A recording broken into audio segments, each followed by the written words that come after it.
বোনের গোল ব্লাডের স্টোন আছে ধরা পড়েছে 6.5 mm। কি জানতে চাইছেন, স্টোনটা কিভাবে রিমুভ করা যায়? হ্যাঁ, ওটা গোল ব্লাডের একটা ওষুধের কাজ হবে আপনার? না, ওটা কারো পৃথিবীতে কারো কোনো ওষুধের কাজ হবে না। স্টোন ভ্যানিশ করে দেওয়ার মতো কোনো ওষুধ এখনও পর্যন্ত পৃথিবীতে কোনো ডাক্তারবাবুর কাছে আসেনি, কোনো প্যাথিতে আসেনি। যত দেরি করবেন তত বিপদ বাড়বে। যদি ওখান থেকে স্টোনটা বাইরে বেরিয়ে বিলিয়ারি ডাক্টকে অবস্ট্রাকশন করে তাহলে সিভিয়ার জন্ডিস অ্যারেজ করতে পারে। যদি ওটা কোনোভাবে অ্যাবডোমেনে চলে আসে, অ্যাকিউট অ্যাবডোমেন হয়ে ভয়ঙ্কর সমস্যা হতে পারে, তখন বড়সড় অস্ত্রোপচার করতে হবে।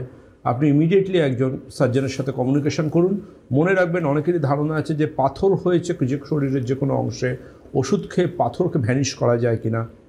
জানবেন, ওষুধ খেয়ে পাথর যদি ভ্যানিশ হয়ে যেত তাহলে সেই ডাক্তারবাবু নোবেল পেয়ে যেতেন।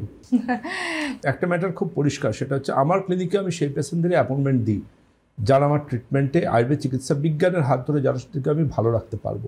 যেখানে ট্রিটমেন্ট নেই আমি কিন্তু সেইখানে অবশ্যই মানুষকে বলে দিই যে এটা অপারেটিভে যান।